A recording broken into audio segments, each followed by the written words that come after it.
to Drummers Only Radio. Drummers Only is the UK's leading drum shop with store locations in Glasgow and Leeds. Our podcasts are full of interviews, gear reviews, and much more from the unique perspective of a drum shop. The show is hosted by two pasty Scottish dudes who talk real fast. Whoa, slow down there, Braveheart. So here's Chris, the Glasgow shop manager, and Adam, the social media manager. Be sure to like, subscribe, and let's do this. Good evening. Good evening, Chris. How are you? Yes, well, how are you? Good, thanks. Drummers Only Radio episode number 41. Yes, 41. The immeasurable Kaz Rodriguez. How are you, man? Thunderous applause.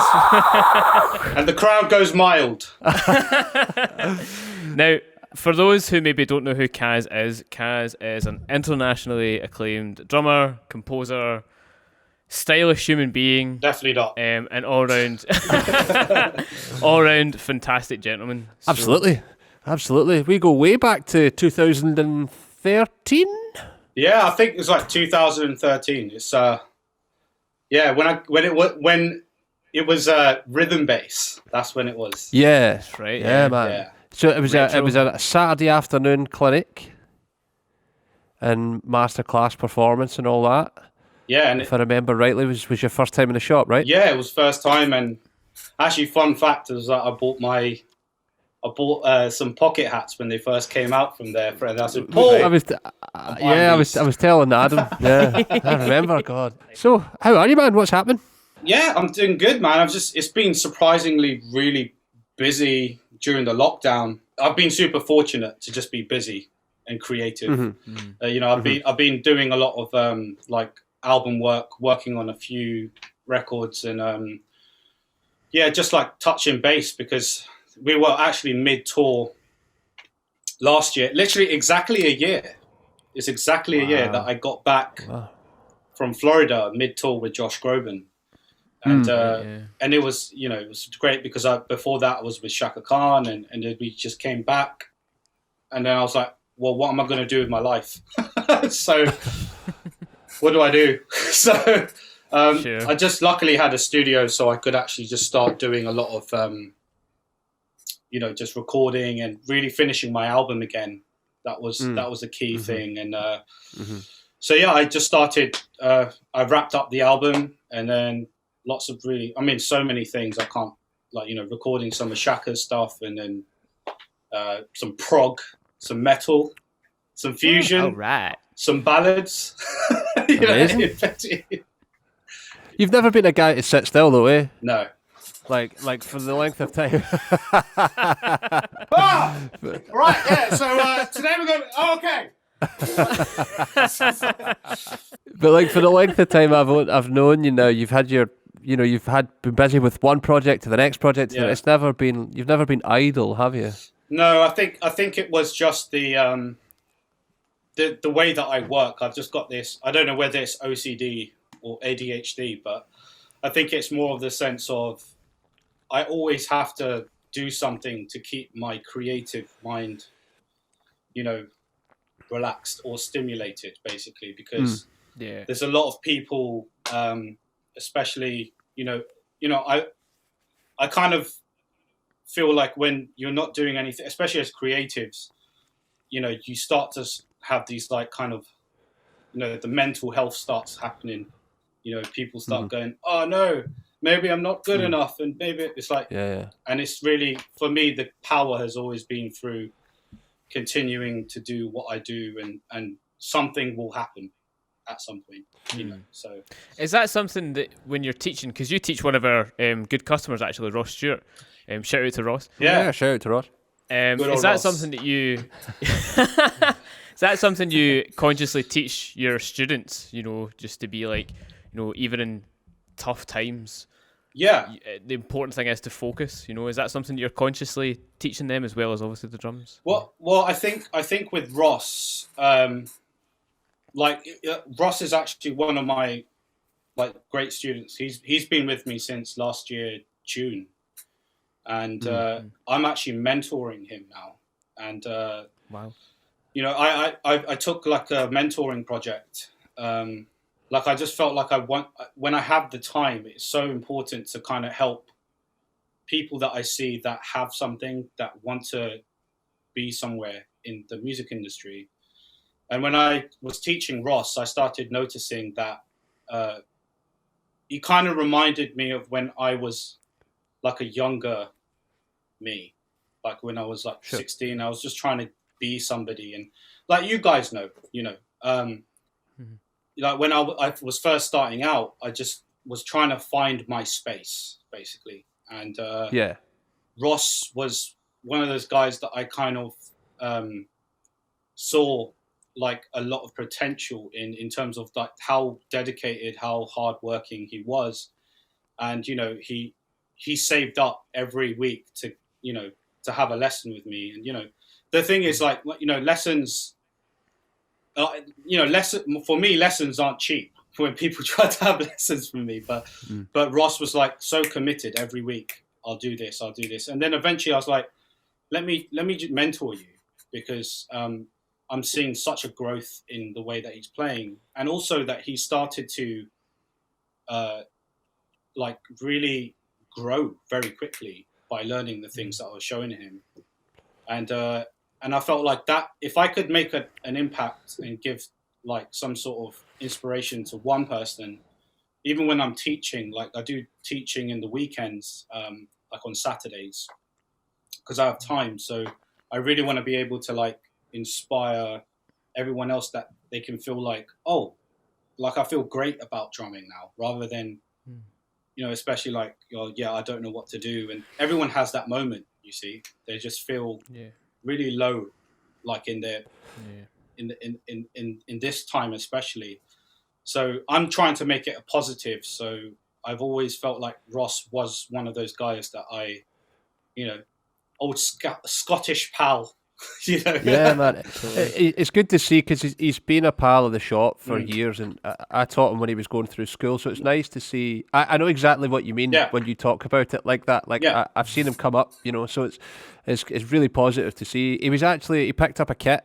Yeah, he's just got himself some new drums, so he's pretty excited. So yeah, he messaged me and go, look, it's arrived. I was like, yeah, great. It's really good, and that kind of that excitement is what I want to see. Like, and I told him so much about you guys when I like, oh yeah, I know Chris, I know Paul, I remember when we used to like do this, and they're lovely guys and they're really helpful. And you guys have always been that sort of, like cult. No, I'm joking. Family. No, the family that just really love to go the extra mile to like help them with what they want. And you mentioned excitement and creating that for people. How do you keep that for yourself with the amount that you've got to do and being in periods of instability like just now? Yeah, I mean, I just stay creative. I mean, the thing is, especially at this time, I've been getting into a lot of this, like other parts of technology and actually just catching up with people that I've not been able to in the past, 2-3 years whilst I've been on tour. And just that the excitement has really, like for myself, has been just learning new things like video editing and evidently the camera stuff, which I really suck at. So, but it's been really great, like doing that and Drumeo. Drumeo has been really exciting. It's been so nice to be able to talk to, hundreds of thousands of people just talking drums and how I do what I do, and people like are in situations where they can relate to artists like us that are in the same position as them, but we're sharing being a community. And I think it's for me, that's exciting, is to be able to like share my knowledge with people that aspire to do something. And like it's amazing. I always stay positive. So that's something I was going to ask you. How did the Drumeo coaching thing come about? Because obviously you did a Drumeo lesson, right? Yeah, I did that in 2018. So it was it was actually before the time that I went to Boston in Zildjian. And I was actually doing a project for them where I had to write a song out of factory sounds. Like the sounds. Yeah. It was weird. But yeah.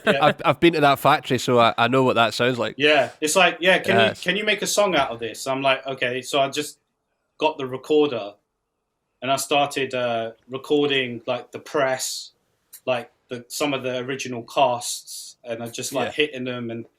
And then I remember the next day I was just sitting at Sarah Hagen's office, and like Paul and I had breakfast, and Sarah had breakfast at this place called Strawberry Fair, where they do the most amazing omelettes. If you ever go there, omelettes are the way forward. Okay.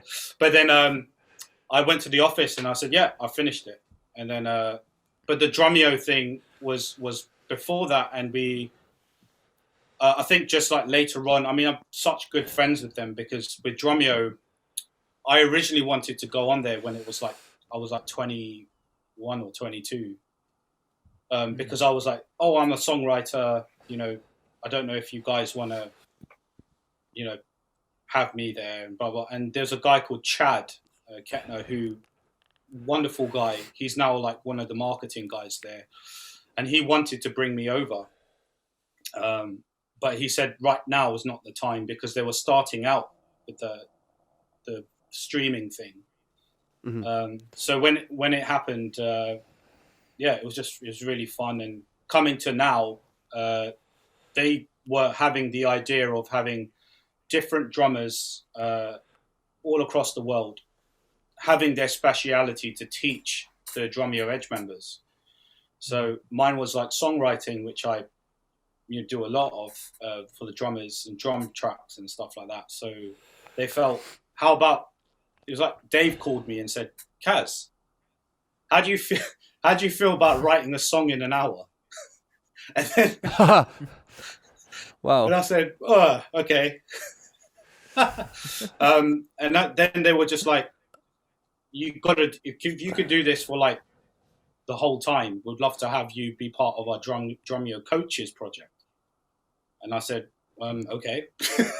So for real, man. Yeah, so absolutely. Yeah, and it's fun. So it's really nice as well because like Larnell has his speciality, Larnell Lewis, Arik Improta, Sarah Thoya, Todd Zuckerman, with his 5 million rock thing. Yeah. 5 million snare drums like that he has. So and I love Todd. Like Todd and I have an interconnected friendship because my monitor engineer for Josh Groban is his front of house engineer for Styx. So okay. Wow. So we always talk in between, and Cookie sends pictures of my drum set to him, and Cookie sends me his drum set in the front of house. I go, man, if only I could play this with Josh Groban.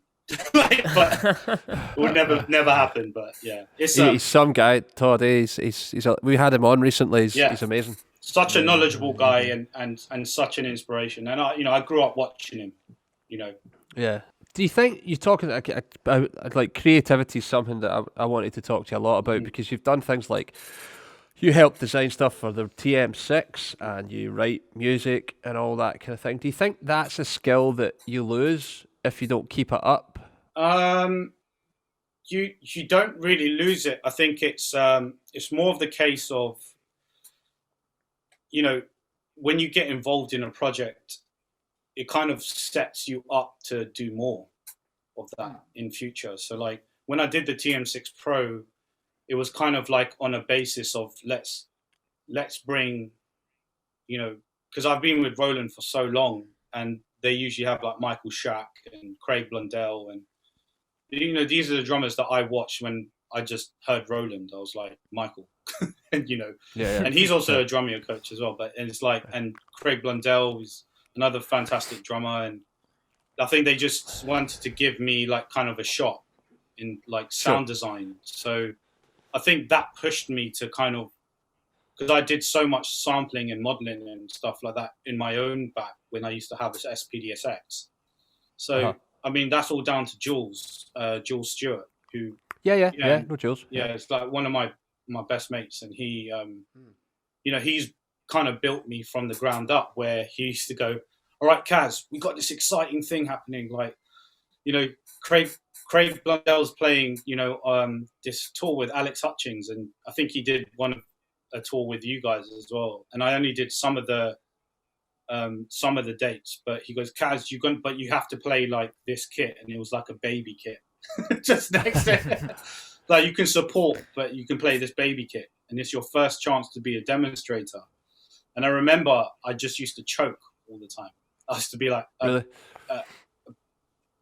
Oh no! Go Gareth Gates vibe, but it's no. but yeah. But I think what happened is that because I just had so much anxiety because I was like, there's so much stuff I have to share. But he gave me the confidence to know that when I play, it was different to the way that I communicate, and sure. And he allowed me to build my confidence with that. So that led to other things, to that point of being able to sound design for TM6 Pro, to help develop things that I'd done with Zildjian, where I got like crazy cymbals, and like the stuff behind me is all like mad stuff that I've developed with Paul Francis, because it allowed me to be more confident in like learning how to be more creative with sounds, and just like continuously learn to be learning. So all kind of feeds each other, so your understanding of sound design will then feed into how you compose, and you'll be thinking about what cymbals you're going to use because you have an idea of what sound you hear and all that. Is that kind of the vibe? Yeah, exactly. You nailed it. So it's all an array of things, as well as like taking the time to not do something that you're so used to doing. For example, like being a drummer is just one dimension, and if you start to create an array of dimensions, thinking like beyond 4D and 5D, 6.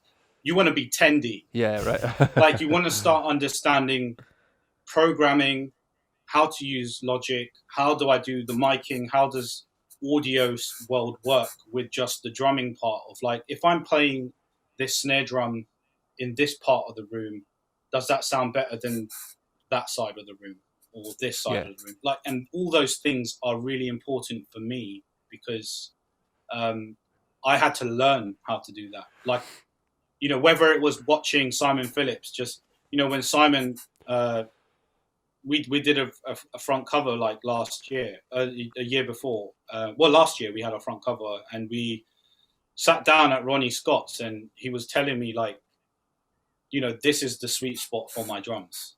I was just like, and I was wondering why, but he was just like, he was just clapping everywhere. Yeah. Learning how he does things, it inspired me to know, all right, now I'm going to go in my studio and set my drum in a specific place in the studio, So it's all a learning curve. It's like how it's such a powerful thing to have knowledge and add to your skill set, Yeah, for sure.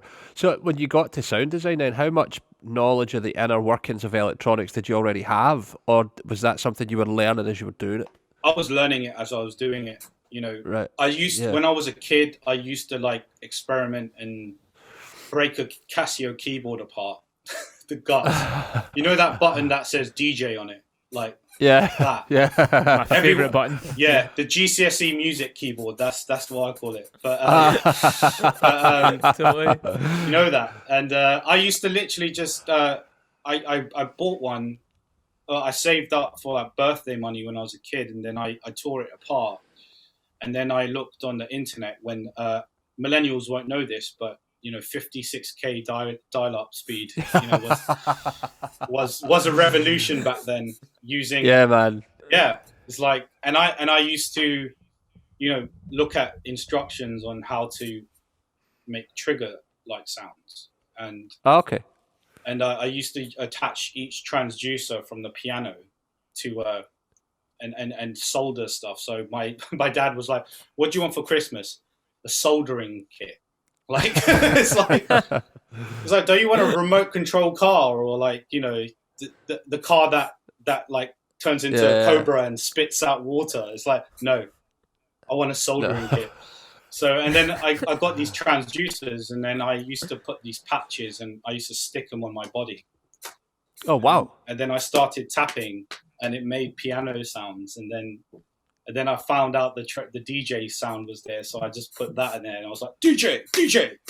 It's like, it was, yeah. So I think I fell in love with electronics then, but learning how it worked was like a learning progress until now. And it's helped me so much with, you know, quick things like how do I help with workflow? Like when I do the TM6 Pro, I use the TM6 Pro everywhere now. And then, you know, helping with the sounds that people really want to hear. You know, like, the old classic sounds that Roland had, which are legendary. But with the TM6 Pro, we designed our own kits, and it was just like, oh my God, they've got the stomp kit, or they've got the growler kit. And what they don't realize is, like, I recorded a door being shut and pitch shifted it and put it down, and then put like a flanger and processed it. And people were like, oh, that growler sounds like a nice little bass line. It's like, wow, wow. And I was like, yeah, it's just a door being slammed in my studio. That's amazing, man.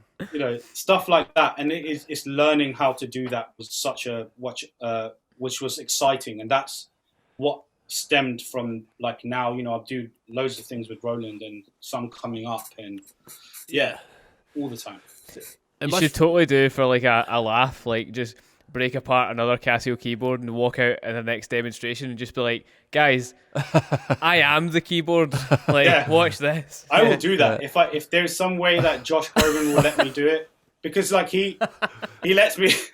He lets me. I have a song that I wrote for our live set, and oh wow, cool. So Josh like said to me at rehearsals, he goes, Kaz, like, you know, the MD is all Tariq Akoni, one of the most amazing musical directors. And I mean, you know, it was amazing for me to come into that band, but he just said, can you make a song for the live set? It's like a 2-3 minute instrumental, but it's all like, I want you to be you. Like, this is the part where you get to blow out and go crazy. And I was like, oh, okay. So I had like a little keyboard and I just made this composition. And you took it apart. Yeah. And then tagged everything on top. No, I'm just DJ. No, but yeah, but he was so sweet, because like I wrote it in the space of like 2 hours, 3 hours to write this introduction. Next day they're like, okay, great, we've sent it off to the chart makers and the scorers and the conductor, and then like a 78-piece orchestra started playing, and I was like, and then we played it at Red Rocks, and I was like, can't believe this is my tune. This is mad. It's like, you know, and all that stuff was because, you know, he allowed me to do it. But you never know. If I ask him, when we go back on tour with Josh, I'll probably just go, all right, man. So I bought this Casio keyboard over. So just bear with me. Just gotta. Hold on. It's like musical operation. A special gig suit that you wear just with keyboard on it. And wear like a stage mask. Look, it was like the third member of Daft Punk that did not exist. It's like brilliant, man. I'd pay good money. I'd pay good money for that. I'll make it happen. It'd be amazing. I'll make it happen. Hell's yeah. So obviously you spoke about, you know, playing with Josh Groban. I mean, that's a lot itself to unpack, but I couldn't help but notice the drums you're playing on that tour are just absolutely phenomenal. Oh, thank you. So do you want to talk to us a little bit about those? Because they look like just works of art. Oh man, they're amazing. Tama, man. Tama. I mean, it's actually this kit. This is. Oh wow. Yes, man. Look at beautiful. That. Yeah. So that was the kit that I used with Josh, and it was also filmed on the DVD with Josh at Madison Square Gardens, and it was it's a star walnut, a Tama star walnut, and it's such a special kit because I really originally it was such a blessing to play on that with this setup and learning how to really understand what Josh wanted, because I came from a fusion background, so these guys are like, this is crossover. Josh is a renowned he plays different styles, like so many different styles, and as simple as some songs are, there are some songs that he does in time signatures, and it's like, there's a song called Alla Luce, and it's like, what? It's like 5, 7, 9, 4, 4. Okay, great. 5 again. Okay, like, but it was learning as a learning curve. So this kit really spoke really well in that arena environment, because it's such a, as you've got these in your shop as well, where the dynamics aren't so overbearing. It's just not so loud. The kit is not really loud. And I used a 24-inch kick, which is actually there. So I used the 24 as my main. This is a 20, and they're both by 14. The depth is 14. And it was weird. I did the weirdest sizes for this kick because the timer were like, "What do you want? What do you want? Made?" And I was like, I don't know, like a 15-inch Geo snare. Okay, what size bass drum do you want? 14 by 20, 24 by 14, maybe a 18 and a 16-inch floor tom as well, and that they were just like, okay, right, amazing.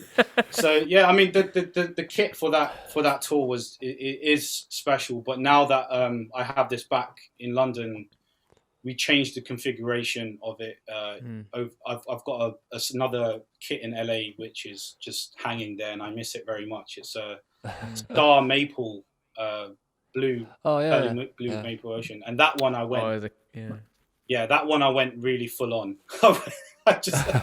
I went like 8, 10, 12, 14 Geo snare back to normal, and then 16, 18 floor. 20 by 16 kick and a 24 by 16 kick, which actually made more sense because it had that low end register coming back again. But this kick, I basically had nothing in there in order to get as much sub as I could because it's so shallow. And then I randomly just said, what the hell, I'll get a gong.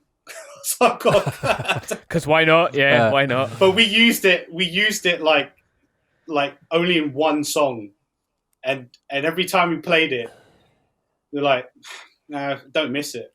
It's just like, but it sounds so good. But like, I was just into the showmanship thing, and it's just man. It's like playing on those stages. That's what it's about. Of course, absolutely. It was like in Red Rocks, and I was just like, 1, 2, 3, boom, boom, boom. But it's like boom, boom, boom. It's just like, but then it got to the point where it was super, because we have a percussionist, a really fantastic percussionist. We have like, was a switch between a guy called MP Gordy, who does a lot of films, and Pete, and another guy called Daniel something. But they're amazing percussionists. But they already had gong drums, so I was trying to go, let's do it together. Let's be in sync. A big gong duo. Yeah. But it's like it just works, and but I don't know, the kit with this kit is just so crispy and it works really well. I mean, like the way that I play, as much as I play loud, I try to, it visually looks like I'm playing loud, but reality I'm not, because the kit is so dynamically controlled, and Tama have always like stepped their game up every single year with fantastic drum series, and to be a star drum artist was like a dream come true, because it's like, what? Yeah, we were talking about this today, that you've been really loyal to your brands for the length of time I've known you. It's always been Tama, Zelgin, Roland, and Vic, right? Yeah, and that's the thing with Vic Firth. I left Vic Firth to become a Zildjian signature artist. So, and it's still kind of the same company. So yeah, it's the same. They're made in the same factory. So. Yeah, and realistically, I used to play Dennis Chambers sticks as well, and Peter Erskine sticks, ride sticks, and they were fantastic sticks. But my dream was to be a Zildjian stick artist, and when that happened, it was the right move to make at that time. But I've been loyal because I believe in the cymbals and the drums, the tamas. I have that poster of Simon Phillips, and that was my dream when I was a 10-year-old kid watching Simon Phillips play tama and Zildjian, and I was like, I do not want to play anything but that. And then we, share a cover together, and I was just like, Simon, and we're both, having that register and to be able to like have that dream happen, it's like was such a movement for me, so I could actually give that same resonating inspiration to like younger generations of drummers who that's just what I was about to say. I mean, from having Simon Phillips as a poster on your wall to being, equals on the cover of a magazine, it's pretty inspiring stuff, man. Oh, thank you, man. Yeah. I mean, like, that's the thing I see with, like, one of the kids that I teach, like, Ross. I say kid, but he's, like, giant. He's taller than me. He's a tall lad. It's like, are you sure you're, like, 21 or 19 or, like, damn. Like, it must be something in the haggis. I don't know. I don't know. Square sausage. Actually, funny enough, absolutely. He sent me for last year. I said, he goes, "Oh, I want to send you something," because I kept on talking to him about my favorite food. My food source of choice in Scotland is square sausage. Yeah, man. Square sausage. So he sent me square sausage mix. Yeah. I was like, what? Yeah, but absolute result. But yeah, it's important to just you get inspired by these brands, and I feel like being loyal is also a part of how you generate such a relationship. Tama, from when I first started, was in with Headstock, just coming in playing their drums. They're just like, do you want? And I did it for free. Like I just go there and play. I wasn't even endorsed. Like. Yeah, they're like, we've seen you around. You want to just do some playing? And then I got signed, playing a Star Classic kit that I saved up for, and to now it's been a journey. I've been with Tama for like 13 years now. It's like we were talking to Ian on the last episode, and we were talking about endorsements and just the kind of weird and wonderful requests he gets, and to see a guy that has grafted from the very beginning, being super loyal, to then being lifted to a flagship artist is pretty amazing to see, man. Thank you, man. And also not even demanding it either. Like, it just, because you weren't exactly going in there just because you wanted sponsored by those drums. You played those drums because you loved them. I love them, yeah. And it's so key. You have to love the product. Like, and the important thing is, I don't know if like Ian had mentioned this, but it's so important that you buy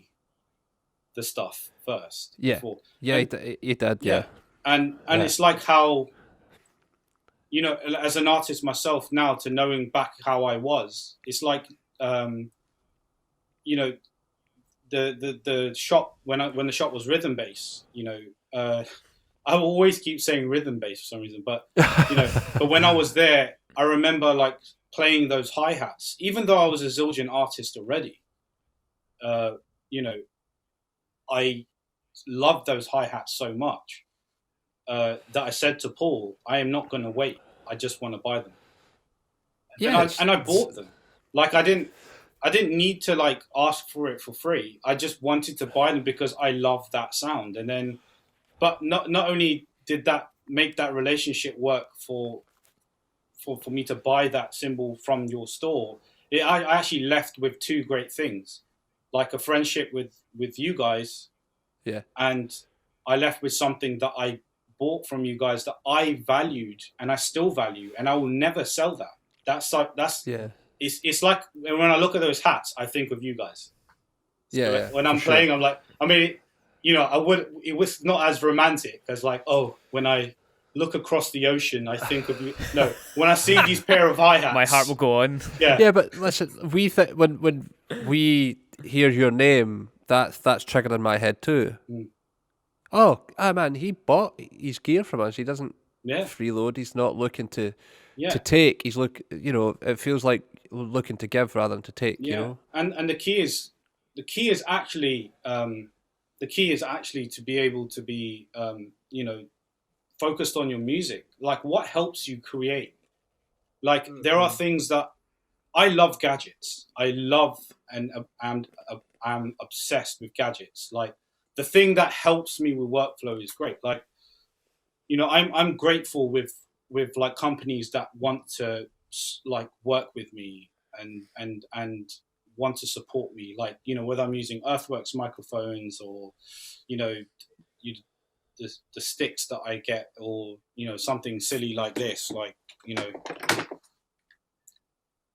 like, what is it? Like, you know, but it's controllers that wanna help me, like people that want to help me with my workflow, and also like the studio like is getting redesigned and all that. And these guys do it because they want to help, and they know that I'm just focusing on music.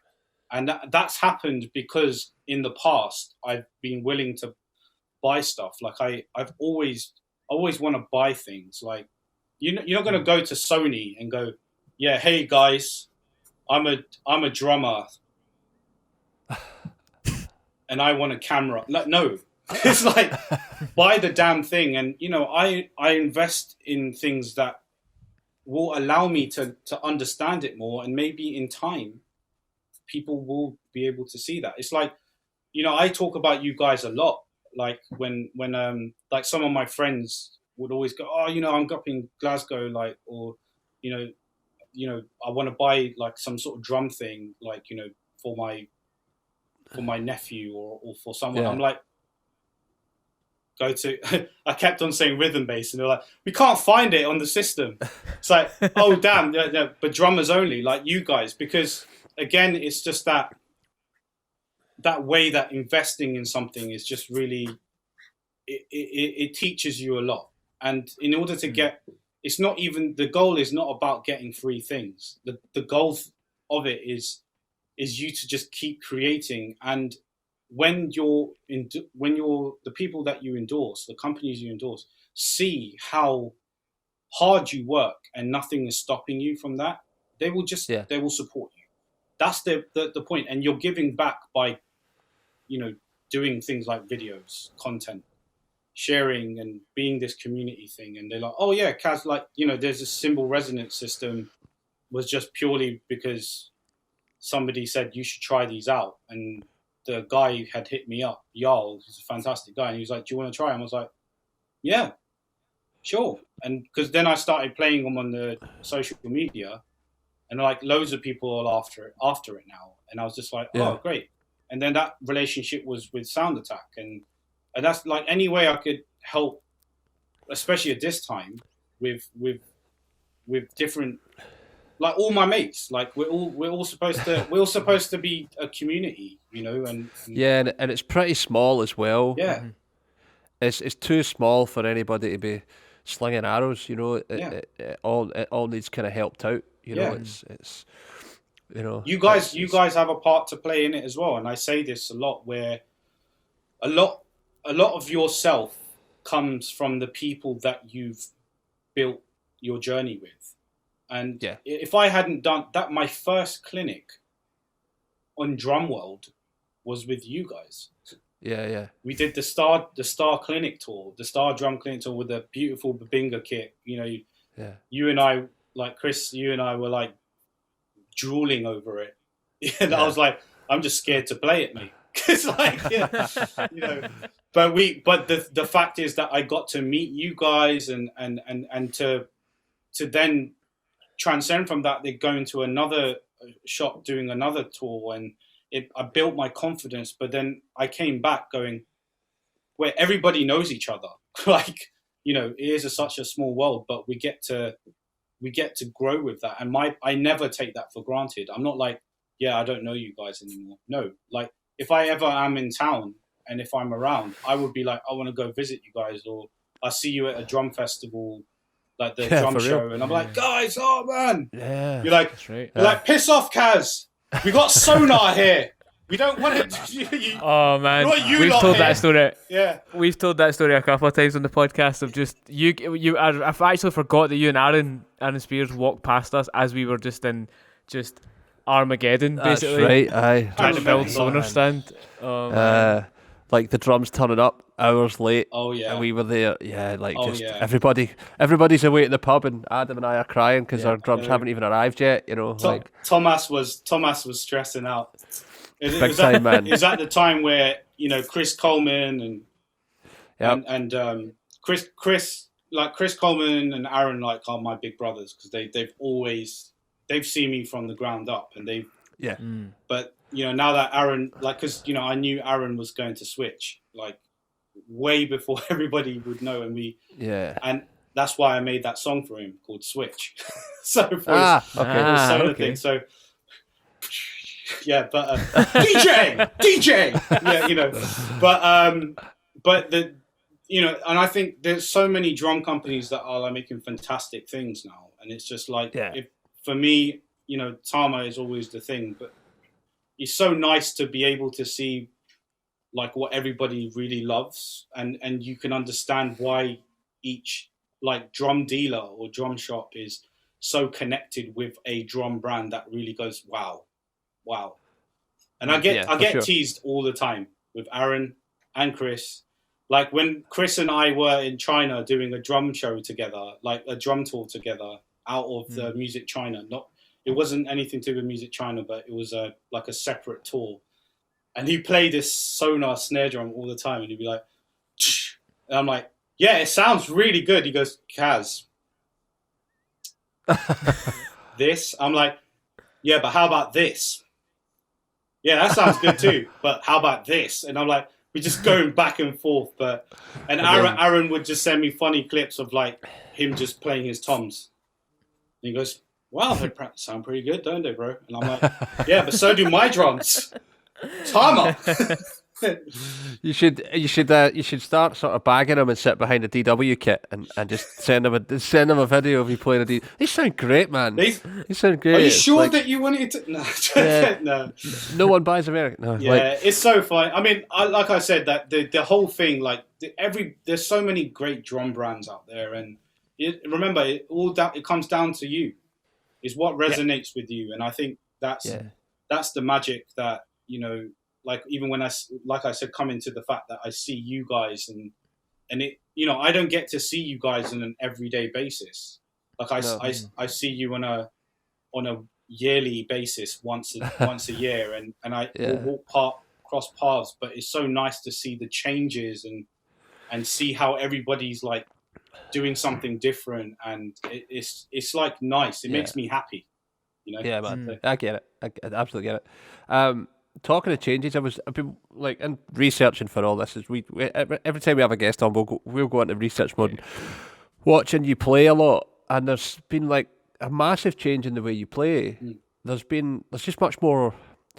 I hesitate to say the word flow, but the way you look totally different when you play now than like 2013. It's called gaining weight. No, I'm joking.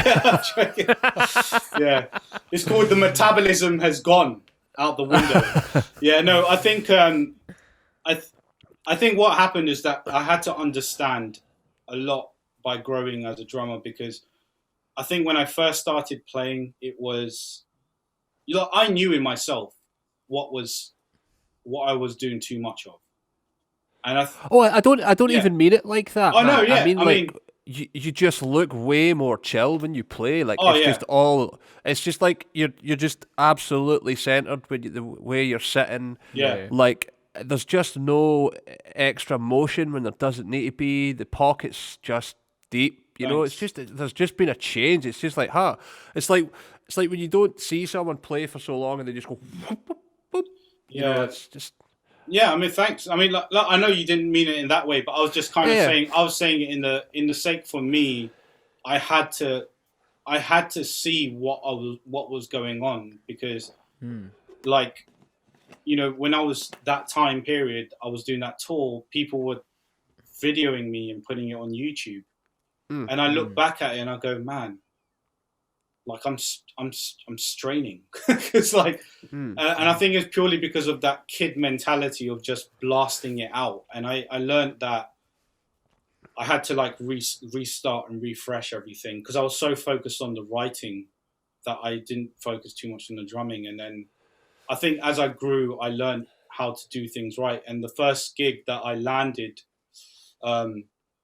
doing Jessie Ware at the time, you know, playing pocket was like changed me, because that was the thing I grew up playing. I watched Steve Jordan, Simon playing like, you know, Judas Priest records, like, you know, we go, what, Simon? And you know, and watching like John Tempesta and all these hard hitters. But I was such a confused guy. But when I got to the point as I got older, I learned how to control. And I think that's just a forever thing. Like, you've got to keep learning. I'm still learning, you know, and as I progressed, it was purely because, especially this last 4 years, because since I started touring arenas and playing loud, you know, then going back into the studio and knowing where my sweet spot was, it changed the way that I played, and especially when, you know, you come to a point in your age, when you get older, it gets harder. Yeah, I was just going to ask about arenas as well, actually, because that those kind of gigs must make you take all the stuff out, like strip it to bare bones, because you can't hear it. The back row's not going to hear all that nuance. Notes, yeah. I'm not going to be like, did you like that little articulate? Totally. Gate. Yeah. You won't even be able to trigger DJ on it. So, you know, but I did understand the reason for it, like, and learning how to play pocket more, especially with Josh, because funny thing was, it was a massive head turner. I guess it was a real big head turner for, like, in terms of my social media, the fan base that was watching me was more of like the technicality, the fusion stuff that I was doing. And then they started to realize, because, you know, I'd done the pop stuff before that, where it was like, you know, Jessie Ware, Sinead Harnett. Then I did like a few Rita Ora shows, and then Depth for like my good friend Ollie Wiseman, for like Wilkinson and all these guys. And they were like, yeah, but it's pop. But then when Josh called me, it was purely because of Drumeo. Wow. It was weird. Oh, wow, okay. Oh, yeah, this is a fun fact. But like, he watched me on Drumeo, and Tariq was also watching me to find a drummer that was something that of what different. Because the previous drummer was Dave DeCenzo.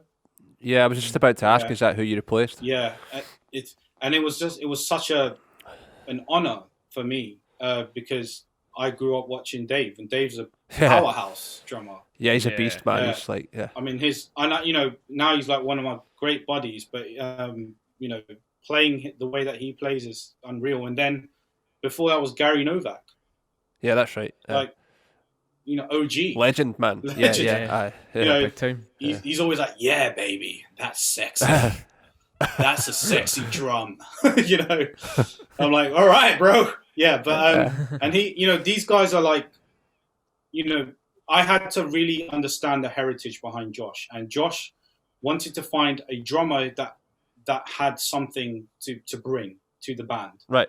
Yeah. Because these guys are OGs. Like Tariq Akoni is like major, like, you know, Christina Aguilera, Dolly Parton, Paul McCartney, Steve Tyler. List goes on. He plays with like powerhouses, you know. And then you got like this Cameroonian bass player who just doesn't. He plays in so many crazy Cameroonian time signatures, and I always ask him, where is the one? He's like, okay, one. One. What? But there's, I mean, everybody's done some great stuff there, and for me to be the youngest guy and pretty much the only guy from the UK, you know, it was such a nice way to feel like they could really trust me in it, and that is because of songwriting. Drumeo brought us together because Steve Jordan, had done some songwriting with Josh in the previous album, in the Bridges album. And didn't Steve Jordan come and see you play as well? Yeah, Steve Jordan and I played together last year. Whoa! Wow. So we played. So Steve actually came to one of the shows in Nashville. We were at the Bridgestone Arena, the first Bridges tour that we did, and he just I was in the green room just like chilling, just playing my Nintendo Switch.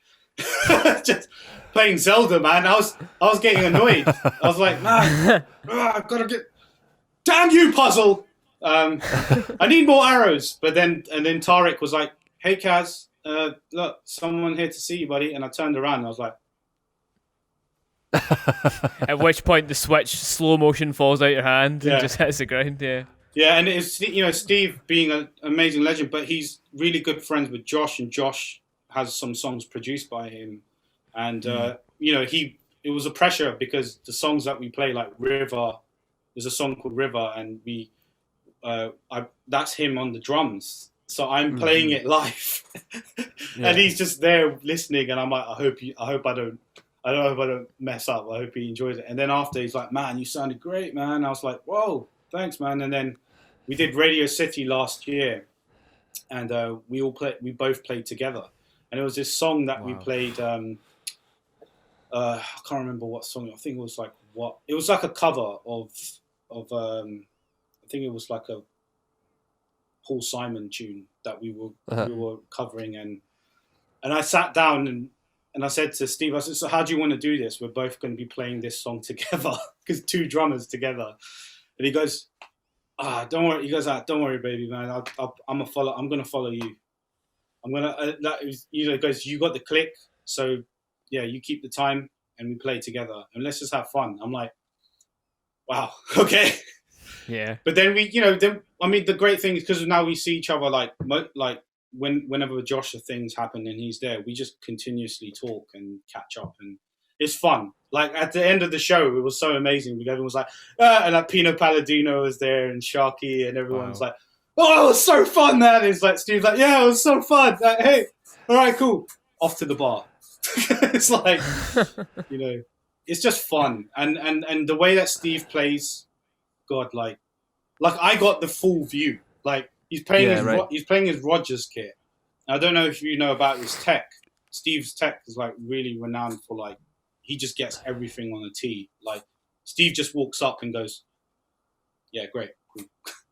But watching him soundcheck and play the song, and we do this number with an Elton John cover, and it's like it's just like do do ga do do ga do do do ga do do ga do 1, 2, what? So I was playing that without Steve. When the time that Steve came, we played together, and I just said, "I'm just going to play tambourine." So I literally just stood up and watched him play, and the pocket. Yeah. Oh, like my gut was like, and he's just chill, and I guess like all these things just. All these things just happened in time, and I never realized that I'd meet some of my heroes and like meeting, knowing that some of our production team work with James Taylor, and then that James Taylor is with, Steve Gadd. Yeah. So it's like it's funny, man. It feels like you're in my head tonight because I was just going to tell a story about like you talk about watching someone like Steve Jordan. There's a podcast episode, and I can't remember the guy's name off the top of my head, but he plays keyboards for James Taylor. But there's one particular song that I think that James and Steve do as a duo. So he would just come off the keyboards and sit right behind Gadd and just watch him every night, just be like, just like being that close to a guy that legendary is just like incredible, just unreal. Every night is a lesson. He's not even a drummer, but every night is a lesson in pocket and time and all that, Absolutely. And you learn a lot.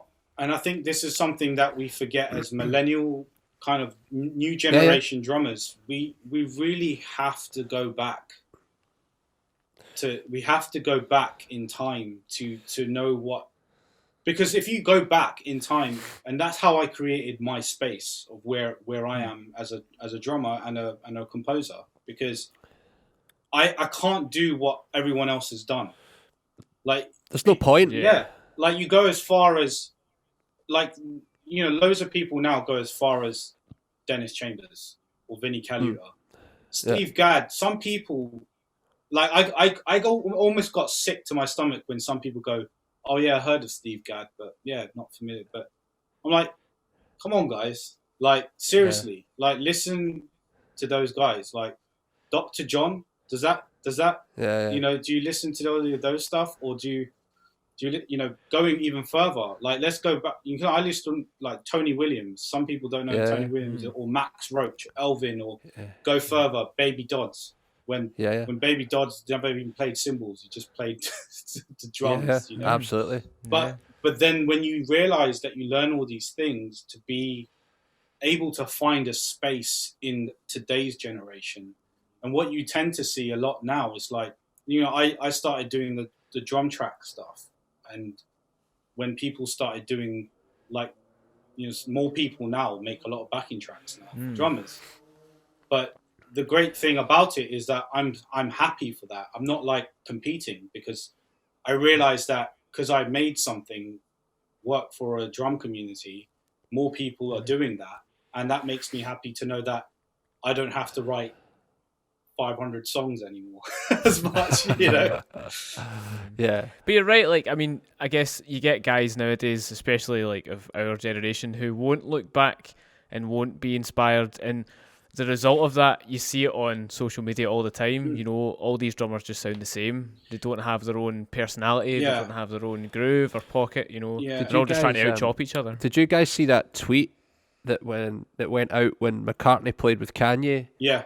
And some guy was like, "Oh, that's really nice of Kanye helping this old guy out." Yeah. Like, I don't know who this Paul McCartney is, but he's going to be so famous after this. Bro, like, you know. Yeah, that's kind of embarrassing, you know. Yeah, and it's the same. Like, I mean, like, I love what a lot of new generation drummers are doing, and there's some people that really are doing really great. Like, you know, I watched this kid called JD Beck, you know, play super young, and now he's like that guy, and he's someone to watch when he gets older. He's going to be crazy. And, you know, Mike Mitchell, you know, also known as Black Dynamite, and, you know, these guys are, like, really good friends, but they're such inspiring drummers, like, for the new age of what's going on. And I feel like you don't have to prove by being the most technical, but what is the space that really reaches out to you. And when you see other people, like other drummers, try to imitate these guys, or like myself, or like Aaron, or an Ash Sohn, or something like that, it's almost like it's almost endearing, or like it's humbling to know that they feel the inspiration. But the key, and that's why when I teach, I try to teach in a way that you can find your voice, rather than going, this is right, left, right, sure, kick, flam, DJ, and then you know, it's more about, this is what I'm doing, but I want you to stem it into something. It's like a tree. Like, you're not going to get the same branch, or it's not going to be symmetrical. You're always going to find different alternations. The shapes are always different. Every tree looks different, and it's important that you have the seed planted in a place where you can let it. You got to take time in order for something to look different or unique in a way that it becomes something really beautiful. And that's what I do in my teaching, because it's so do you have a way that you get that from people? What in terms of what? Sorry, what was that? So in terms of like pulling their sound, or their, like, how do you get them to find their own voice? You know, like, is there a method, or do you just take what they have and let them see it? Well, yeah. So usually what I do is I get all my students to record the lessons. Right. So what they hear from me in my studio is like the full shebang. Like, they hear all the audio come out, the way that I play and articulate, but they do it, and then they think they're doing the same thing, but it's different. So for them to kind of see that, and I can see in someone's playing that I won't, like, I think teachers are they all have their opinions. Like, yeah. I think every teacher has their way of how they've learned and how they like to teach and how to resonate some knowledge to the individual. My way of teaching is more about for them to self-discover what they're doing wrong and what they're doing right, and what is stopping them from doing. Like Ross, when I first met Ross and heard him play, he was like really, stiff, stagnant. Yeah. He wasn't getting out. I didn't teach him how to be fast. I taught him how to relax, and he's slowly getting good at that now, because he's starting to think, oh, I don't have to hold my complete forearm with the stick and tape the stick to my wrist. It's more like, oh wow, that's how I'm doing. And that's how I kind of teach, where if you self-discover that what's going on, and then you have this diary of, and that's why I always try to do, I always tell them to like post something on Instagram, post something of you playing a groove, just a groove on Instagram, then do another groove in a month's time, post that on Instagram, and see how much you've developed. And that's what I try to get them to do, so they can see that. Like, sure. And not me going, okay, we're going to do this exercise is this and that is that, because I believe that if you learn through like read like books and things like that, that's again that one dimension of learning, but it's down to you of how you articulate the information. And I think books are valuable because, I don't come from a reading background, but I'm also, I'm writing a book with Hudson, like right now, like, and it's, for me, it's a challenge because I don't read, but the great guys at Hudson are like taking my videos and breaking it down for every time I send them files. And it's like, great. Like, but the way that the information is coming across is that I want to be able to have them understand what's going on, and sure, but not in a strict way. Like, this is how things should be done, and that's the only way. Like, it's like when people say, do you have to play traditional grip or do you have to play match grip? Yeah. Do you like what's right and what's wrong? Everyone would have an opinion. Yeah. But you got to do what works for you, Yeah. And that's my kind of theory with when I teach drumming. It's more like how to unlock the feeling out of you. Is that something you figured out for yourself, or were you taught that? I'm self-taught. Right. Okay. Cool. So being self-taught, and it's something you can't be taught. Like, you can't teach someone to be more groovy. Yeah. That's a self thing, but that comes from the mind. And what I try to do is, like, most of my stuff I talk about the life aspect of being a drummer, and channeling this with this, like, this is linked. Yeah. If you start to think like just this, you're just that's just taking information from a, not everyone can be Vinnie Colaiuta. No, sure. Head and heart, and that's the key. I think a lot of people use one or the other, and I think in my this is just my view, but to have both, it's a forever going. It's a journey. It's a journey. Yeah. You can't just go, that's it, I nailed it. It's a relationship. It's a relationship. Yeah. So 100%. Does that mean? Sorry, every time you answer a question, it makes me have another question. So, like, does that mean then that the mood you're in will affect how you play that day?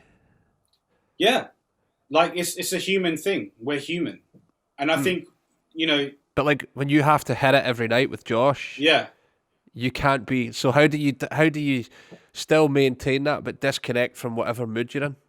Oh yeah, I mean, when it comes to the music is the healing moment. Music is healing. As creatives, we're affected by the way that we hear something. especially with me. You know, like you hear a great sounding record and you're like, oh, I just feel so good. I feel so good. And it's the same thing with Josh. It's like, no matter what, if I have a good day or a bad day, I'm still on that stage connecting with that music because it makes me feel good. And also you get a really great in-ear mix. So that's like, you know, but it's really important to connect with the emotion behind the song, because like if Josh is singing like every night with his emotions out, and I always get his going like this every time he sings, and I got to give him that equal, you know, even when we play You Raise Me Up, it's like, you raise me. Yes, mate. Come on, Josh. You know, and I have to feel that. But when I come off the stage, I will always feel great about it. I would always feel great or better than the challenge that I felt before the show and after the show. Like and after the show, I always feel like this adrenaline rush of like, you know, amazing, like it's amazing. And to whenever Josh, you know, like I know when Josh, like every day when we played the shows, he would always be like, guys, you sounded great, man. You guys sounded great. Like, oh, you sounded great. And that lifts us. But it's even more amazing that Josh trusts us as a band, as a family that we are, because he doesn't treat, and that amazing thing for me, being in a session world back in the day, is completely different with Josh. We are a family. Like, it's like you get a lot of session guys going, yeah, man, that's my family, you know.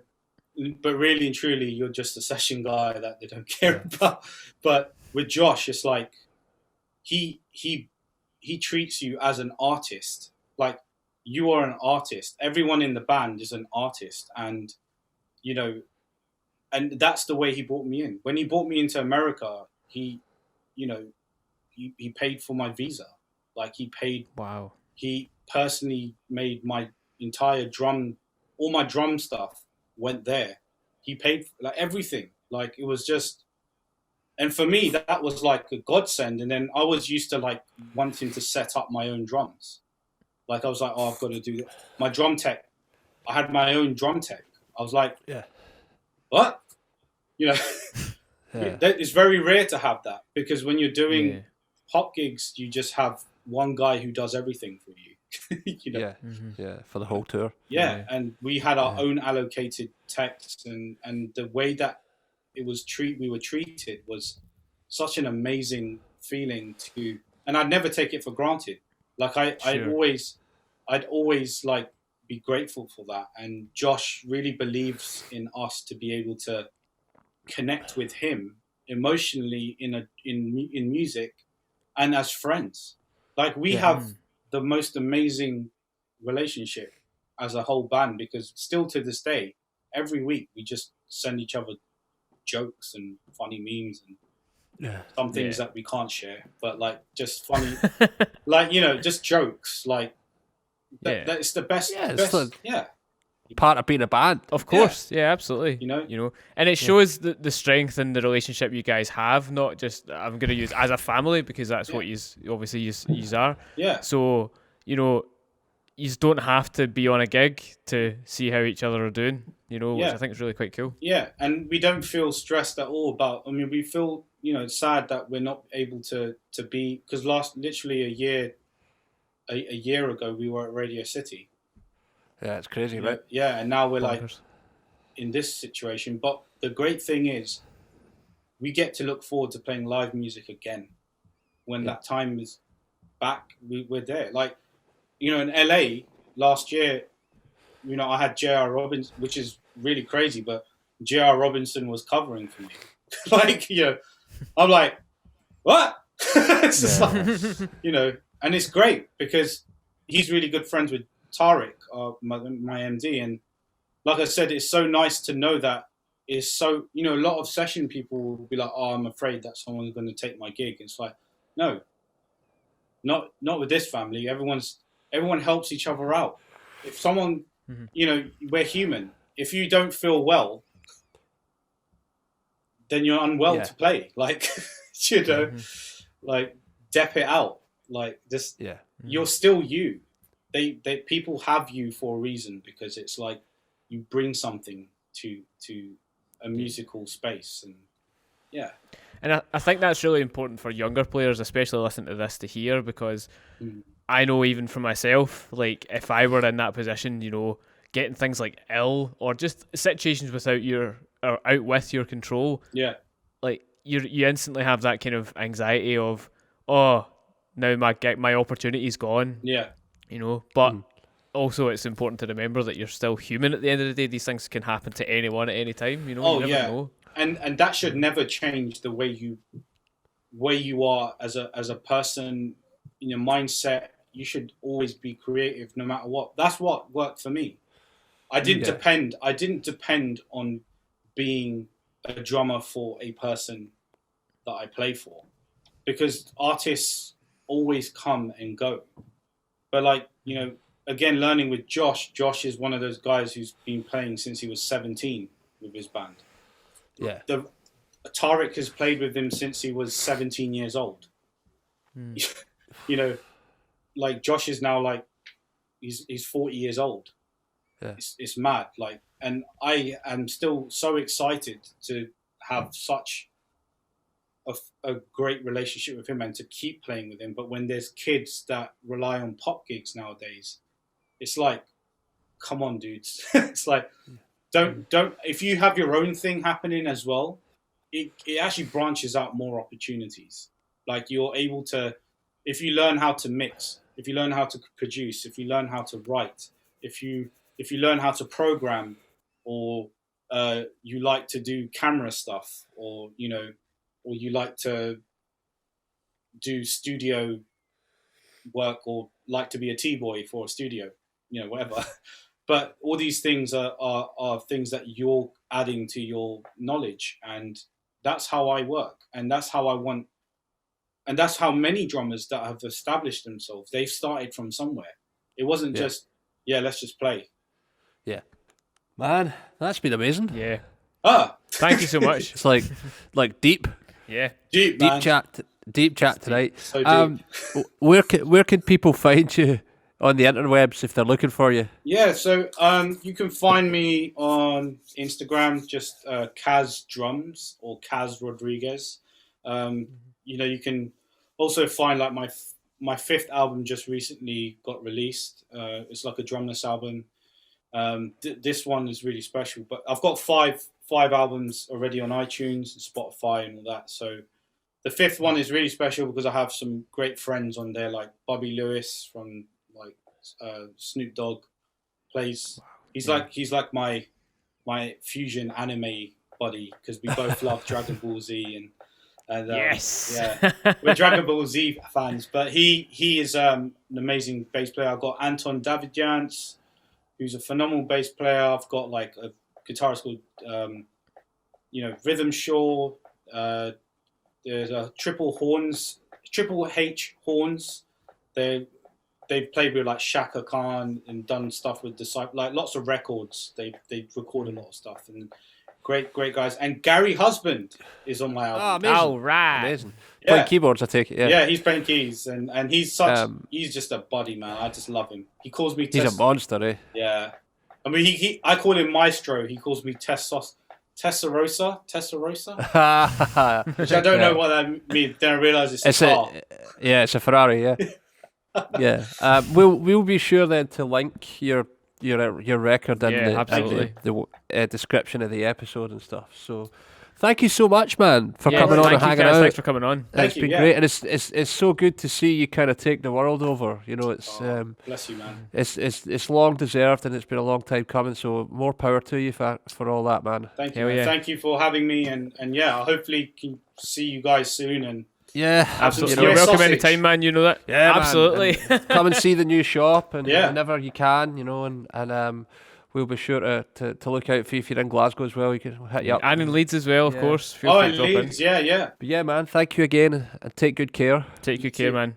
Absolutely, man. Take care, brothers.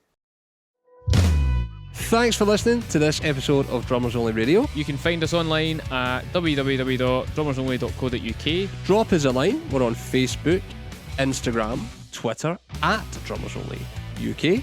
Make sure you subscribe to the podcast. We're on Apple, Spotify and YouTube. Any questions? info@drummersonly.co.uk is the email, or if you need leads, it's leads@drummersonly.co.uk. Thanks again for listening, and we'll see you next time.